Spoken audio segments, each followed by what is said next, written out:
What's your favorite city to just go hang out in, Frank? Oh, San Francisco. Because you're here. Yeah, sure. Why not?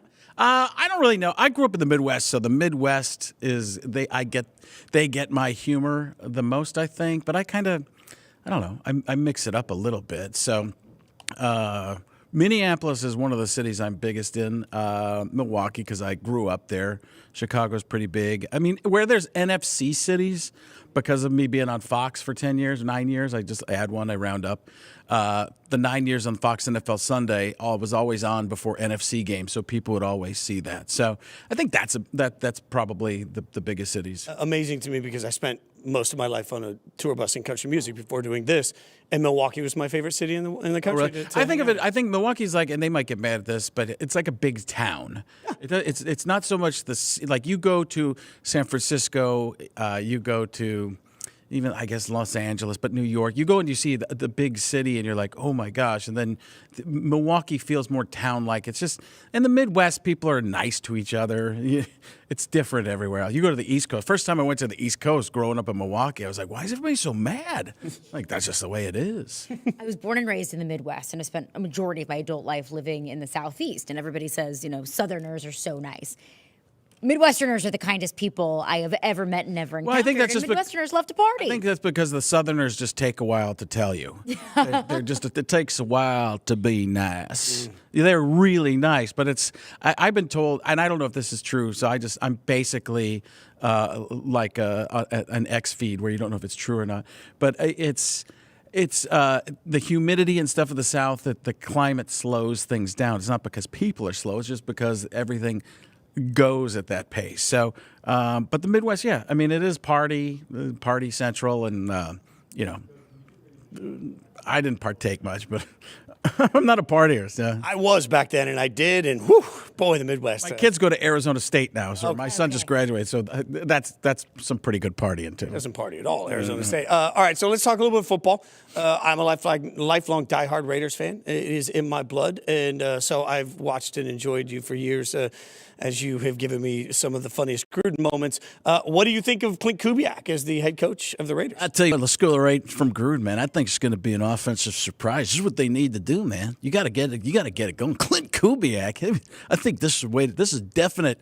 They waited a little too long, though, man. What's going on? Them and the Cardinals, it took until almost the end of the hiring season. I don't even know if there is a hiring season, but it felt like it. These two teams, but hopefully they got their guys, man. I'll tell you what, we're going to find out if Tom Brady knows what's going on there, man. That's so good. So good. Figure out if Tom Brady knows the spider 2Y bananas. Yeah, well, I was in Italy, and Gruden just happened to be there a few years ago, where I was in front of the Coliseum. I took a selfie, and I posted it to Instagram stories. And I get a text from Jeff Leonardo, who's Gruden's right-hand man. He goes, "Did you know John is in Rome right now?" I'm like, okay, first of all, do I have Grudar? Is it like the Force? Like, hey, there is another, man. I can feel the presence. It's strong in this one, man. So we end up going to. I text John, and we go to dinner. He goes to the wrong. He set it up, but he went to the wrong place. Explain that. So we end up, and he's doing. I mean, he's just talking about stuff, but it's funny because he's almost doing plays as he's passing. You gonna pass that meatball there, man? You gonna do a little spaghetti 2Y bruschetta? Is that what this is about, man? How's that sound, huh? Let's take a look. You know what? You tried to pass the meatballs, but look at that spaghetti coming right through. It gets contained. It's all over, man. That is incredible. And it kind of seems like you and Jon Gruden have developed a friendship. Yeah, I think it's like, I asked him once, and he said, "No, I love you, man." Which is what he always said, "I love you, man." I'm like, is this like a situation where it's like, keep your friends close, keep your enemies closer? And he's like, "No, man, Cindy and I, we love you. Deuce, come here, give him a hug, man."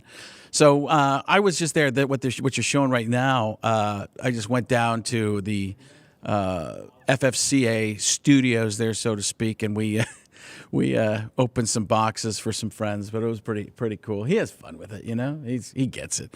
Seems like a good sport about it. Yeah, I think I think he's just got that. He had me doing it, with the Raiders. We did it on Hard Knocks, and we did it another time before that. I have 2 game balls. He sent me game balls. I mean, there are linemen in the NFL. There are players who've played for 10 years, never get a game ball idiot me, I go and I've got 2 NFL game balls because they won both those games where I gave like little speeches. So, and I'm doing Gruden. I'm not even trying to right now, man. Have you developed a relationship with anyone else that is that you do an Mel impersonation Kiper of? Jr. has been a friend. He came out to a show. Mel's one of the best. Because after I did the impression of him the first time, he's like, he calls me. He's like, Frank, the entire Kiper family enjoying everything you do. You know, you ever been to Las Vegas? I know you did something there. Is that you did a show or some sort of thing? Let me ask you this: Blue Man Group, is that a real? Are those aliens, or are they just painting themselves blue? Because at the end of the day, I thought Smurfs were the only blue creatures that were even on this earth. So. But it was funny to have him talk about he's never done anything besides just talk about football. That's like Mel only comes out one time. I mean, Chris Berman, I know him. I wouldn't say like greatest friends in the world, but yeah, we get along. Yeah. Adam Schefter always does that thing. I'm not sure if you sound exactly like me. I get it, but I don't quite hear it. And what he hears is the S's, because when I try to get the voice, you have to do certain things with your vocal cords and your mouth to get it to work properly. And what happens is the S's, I can't say S like he does. I think he hears that. And I think he's right, because I have to cheat. All these things are like cheats. They're like magic tricks. And so how do I practice it over and over and over until I can perform the illusion in front of somebody? So sometimes they get more cartoony. Sometimes, like I'll do Schefter on helium. According to my sources, at this particular time, it appears that I am only speaking in that dogs can hear. So it's that type of thing. But most people get it. I mean, most people have fun with it. Is there a voice that you've really tried and never really locked in? Yeah, I mean, there's lots of them. If you've never heard me do it, that's fair. That's probably one of them. Berman took me a long time. It went from Chris Berman beep beep to Al Pacino. It was always Al Pacino. It was close, but not quite there. I'm trying to think of Biden took a long time, but then I just zeroed in on he looks like he listens with his eyes. Folks, come on. What are you doing? The guy with the thing. I don't have to tell you. So I'm trying to think of in and out of sports. I mean, it's funny because you go back, if you listen to my original Madden stuff, it was way up here. Hey, folks, John Madden here. And then it became the regular speaking Madden, the one where you think you hear that he's actually talking and not somebody talking like he's talking, but it's actually John Madden talking. And now when Nicolas Cage plays John Madden, people are going to think John Madden talks like this. Boom. That guy looks like he got hit by a freight train. So are you like, when you're working on it, are you recording it and then playing back like original? Yeah, versus it's like me? anything. It's like if you look at it like sports, it's just like sport. It's muscle memory. So if I was a baseball player growing up, so you work on your swing, right? You do everything. You do everything the same. Golf? How do I get this to be the same? So you just teach that, but each voice is its own. I guess in golf it would be its own club, right? So every club has maybe a little bit different of a swing, but the main part is the same. But how's the face of the club going to hit and whatever like that? So as you can tell, I only know so much about golf. So when you're practicing these, I'm sure you're constantly going through it in your head as you're speaking. Do you ever catch yourself like having your internal monologue or your internal thoughts like as Jon Gruden or as John? I don't think that happens, but my regular voice goes into other voices sometimes. That's kind of, it's just talking and you hear it. It starts happening, man. People would always say, you're talking like Jack Nicholson right now. And I'm like, why would you say that? I don't hear it one bit. It's that type of thing. So, but my own voice, when you hear the impression, you hear part of my voice in it for the most part, which was what keeps it a character and not just a carbon copy of the person. I've had people say, it's interesting because you hear differently in your head than what's out loud. And I hear things played back and I'm like, and it sounds great inside. But then there's other things I'm like, wow, that sounds way better outside of my head than it does inside. So it's always different. Did I answer the question? I think I got enough. Yeah. So when you get really angry, sometimes. like you want to tell somebody off, can you just, in my mind, if I'm at the grocery store and I'm really angry at the person that's checking me out, the way that I can actually blow off some steam is to, yell at them as a voice? Like, do you just get to use? Is that your carte blanche? Like, nobody's gonna get mad at you if you tell them that I what. don't is know Morgan if you're Freeman. like, just scan the freaking milk, man. What are you doing? Come on, I've got to get this over. My kids want to have some milk and cookies, and guess what? They can't have the milk right now because you're not scanning fast enough. I'm just imagining cutting you off in traffic and you're, effing me while I'm driving by, but you're doing it in a voice. So then all of a Jim sudden, Rome I yelling. can't be mad. Incredible. How great was that lane change? Dude did not use his blinker and went over 2 lanes. You're going to cause an accident. Not cool. If you're on the road and you have a working blinker, press the, what is that called? The shift? No, because that would downshift you. Turn signal? The turn signal. I guess that's what it is. Dude could not think of the word turn signal, looked for help, and got it. Hey, How great is that? it's a dynamic tag team. Is that what's what? But it would be the lever. It's a lever, right? But it is the turn signal. Yeah. Yeah. Is that what the actual physical thing is called? I never even. That's what. That's the I think thing. it's called a turn turn signal. signal. Yeah. I won't ask questions. That's what I would have said, but until now, I never would have thought that it's called something different until I started to think about it too much. Well, and sometimes you hear the voices like, a Jim Rome when you're in traffic and he just starts angry, but then sometimes you want to mellow out a little bit and think a little Morgan Freeman in your head. So I yes. mellow myself That out. might be one of the greatest segues I've ever heard. Finding a way from Jim Rome to Morgan Freeman. Truth of the matter is, I didn't think she could get there. But she made it happen just as smooth as anybody who'd ever streamed on this device that you're all listening to right and watching right now. Sometimes I forget that you watch and listen at the same time. Probably because of this microphone in front of me.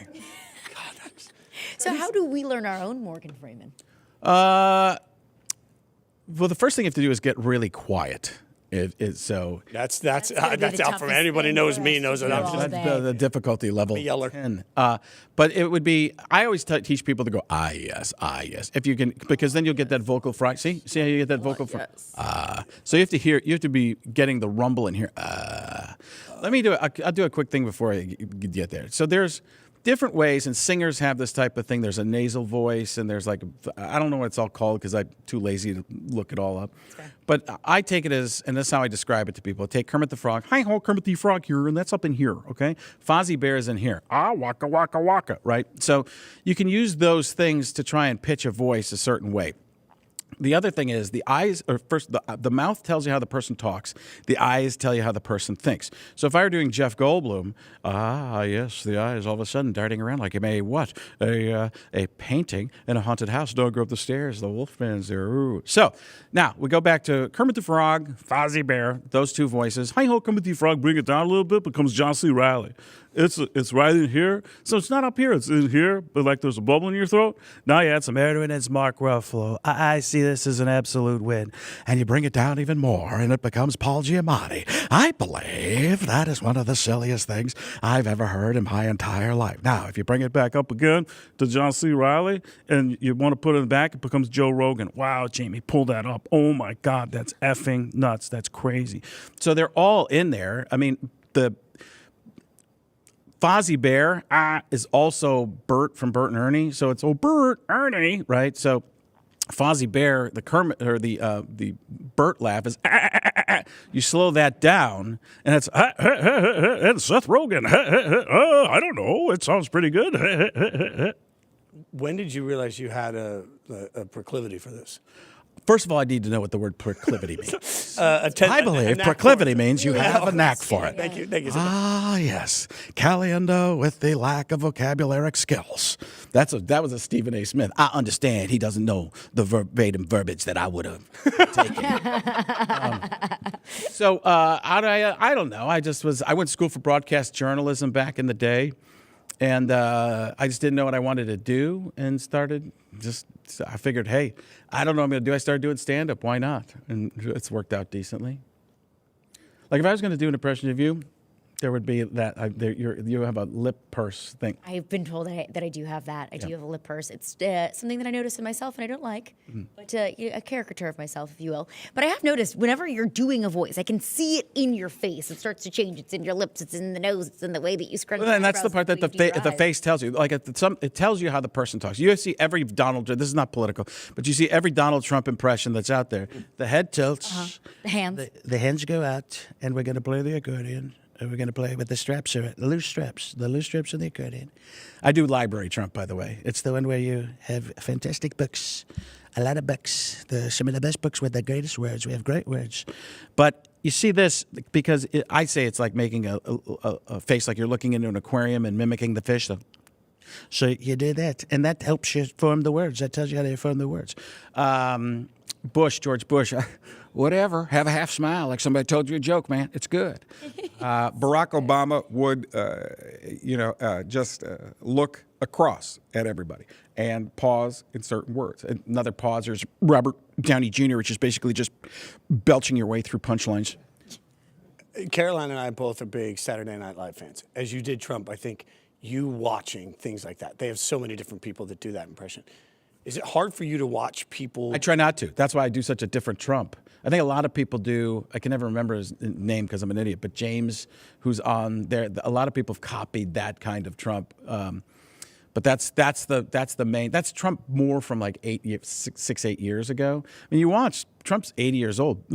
Biden changed from the time we all saw him to, as the vice president to the president. So people, as they get older, they tend to get more of a rasp and get quieter a lot. Trump will go to that thing sometimes, but people's voices naturally change. A lot of time it's losing the depth of it and you get a little bit more rasp, but I'm trying to think of some of the others that are even like that, but it's across the board. People change all the time. Was there a greatest influence for you as an impressionist? With impressions and comedy in general is Dana Carvey, San Francisco people, really, Robin Williams. A lot of Saturday Night Live people were big influences to me. Jonathan Winters was an old school. If you remember him, it's probably not this audience. But those were the people that Belushi, Farley, Phil Hartman, lots of people that were in that world influenced me. I just like the silliness of Sandler. Just, hey, how you doing? That sounds pretty good. Let's put on some basketball shorts and go on the Tonight Show. That sounds pretty good. Do you think, because obviously there's an art to all of it, do you think it is more difficult to impersonate somebody else, a real person that exists, or coming up with some of these fictional characters? Well, a lot of times, I think a lot of it, a fictional character can be much more difficult because you have to set the parameters for who that person is. What's the point of view? An impression is basically the portrait's already been painted, so you just have to kind of mimic it. When if you look back on early Saturday Night Live characters, Linda Richman and stuff like that, Mike Myers characters, those are impressions of people's family members. Garth and Wayne and Garth, Mike Myers, that was his brother, I believe. So it's doing an impression of somebody that nobody knows, but you're able to set it up well and put it in the scenario. A lot of Simpsons voices, and they've talked about this, a lot of the Simpsons voices are impressions that didn't quite become great impressions. They're close. Homer was Walter Matthau at the beginning. Oh. Yeah, you hear him hear talk about that. There's you listen to Mayor Quimby. He's a Kennedy. I mean, it's just lots of little ones. And there's other stuff where you just ramp it up a little bit, but that's a. So to answer your question, it depends. But I do think for somebody like me, it's harder because people are like, "Who are you doing right now? Like, what famous person?" I had that at Mad TV. I would do a teacher in a sketch, I believe, and they're like, "That's Richard Dreyfuss." I'm like, "No, it's not." So it's like hard for people to get that. When I go up there, it takes me a while to get people to listen to me and other goofy voices outside the impressions because they're like, "Who are you doing? Who are you doing?" They always want to know. And Jim Carrey did a special years and years ago where that was one of the things that drove him crazy, and it does. But as long as the checks keep cashing, what are you going to do? Just keep doing it. Speaking of which, you guys can watch him out on tour. FrankOnStage.com is where you see the tour dates. That's how you can get out there and get your tickets. You can follow him on social media, also at Frank Caliendo. Frank, we're huge fans. It's an honor to get to Thanks for having me. Yeah, Thanks for hanging out with us. and it's all over the country too. I go to Hartford next week, Hartford, Connecticut, and That's is that where you're from? from where I live. Oh, right. Oh, really? Yeah. Okay. Yeah. I will. You should come out, Hartford Funny Bone. Yeah. I love the Funny Bone. Funny Bone, and what else? Where almost I got? I'm gonna. I'm going to Charlotte anytime soon. Not yet. Not yet. I'll probably be back. It snowed there the other day. I almost went. 11 inches. Hakuna Matata. Means no worries, but it did there. That was almost Billy Crystal. How do we do those? See, you found another one that fits in there. So yeah, frankonstage.com. I can't remember where I am besides Hartford, but I'm in San Francisco, Sacramento, San Francisco in April, Irvine, Oxnard, and Hermosa Beach, California in April as well. Denver, Colorado in March, April. Look it up, frankonstage.com. You got a great graphic. I don't know why I'm talking. I appreciate your time. Thanks for hanging out. Sure. And that's when Frank realized just let them do their show.